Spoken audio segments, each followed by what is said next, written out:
SFIയുടെ ദേശീയ സമ്മേളനവുമായി ബന്ധപ്പെട്ട് കോഴിക്കോട്ടെ സർക്കാർ സ്കൂളിന് ഇന്ന് അവധി നൽകിയത് വലിയ വിവാദത്തിലായി. Kozhikode medical college campus higher secondary സ്കൂളിലെ ഹൈസ്കൂൾ ക്ലാസുകൾക്കാണ് അവധി. KSUവിന്റെ പരാതിയിൽ ജില്ലാ വിദ്യാഭ്യാസ ഓഫീസറോട് കോഴിക്കോട് DDE റിപ്പോർട്ട് തേടി. SFI ദേശീയ സമ്മേളനം നടക്കുന്നതിനാൽ കോഴിക്കോട് നഗരത്തിലെ സ്കൂളുകളിൽ പഠിപ്പ് മുടക്കുന്നു. ഇതിനാൽ സഹകരിക്കണമെന്നാണ് നേതാക്കൾ ആവശ്യപ്പെട്ടതെന്നാണ് സ്കൂളിന്റെ വിശദീകരണം. രാവിലെ 10:30ക്കാണ് ഹൈസ്കൂൾ വിഭാഗം ക്ലാസ് വിട്ടത്. രാവിലെ ഒരു 9:45 കൂടി ഒരു 7ഓളം SFI പ്രവർത്തകർ വന്നു. അപ്പോൾ അവരോട് ഞങ്ങൾ കാരണം ചോദിച്ചു.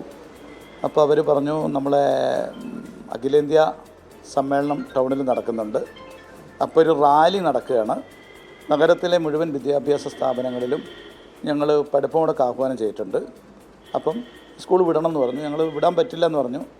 അപ്പോൾ അവർ പോകാതെ കുറേ നേരം നിന്നു. അപ്പോൾ നമ്മൾ അതിൻ്റെ അടിസ്ഥാനത്തിൽ 8, 9, 10 ക്ലാസ്സുകൾ വിട്ടു. അതാണ് ഉണ്ടായത്, അല്ല അവധി കൊടുത്തിട്ടില്ല.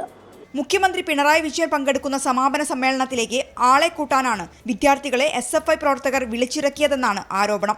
വിഷയത്തിൽ പ്രതിഷേധിച്ച് KSU പ്രവർത്തകർ DDEക്ക് പരാതി നൽകി. KSU പ്രവർത്തകരും പോലീസും തമ്മിൽ ഉന്തും തള്ളുമുണ്ടായി.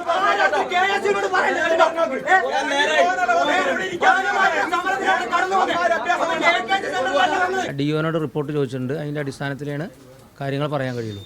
ഇന്ന് സ്കൂളിന് അവധി നൽകിയേക്കുമെന്ന സൂചന നൽകി കഴിഞ്ഞ ദിവസം പ്രധാനാധ്യാപകൻ രക്ഷിതാക്കളുടെ വാട്സാപ്പ് ഗ്രൂപ്പിലേക്ക് സന്ദേശം അയച്ചിരുന്നു. 10:30 കഴിഞ്ഞ് ക്ലാസ് വിടുന്നില്ലെന്ന് ഉറപ്പുവരുത്തിയതിനു ശേഷം മാത്രമേ രക്ഷിതാക്കളും മറ്റു വാഹനങ്ങളും തിരിച്ചു പോകാവൂ എന്നായിരുന്നു സന്ദേശം. 24 കോഴിക്കോട്.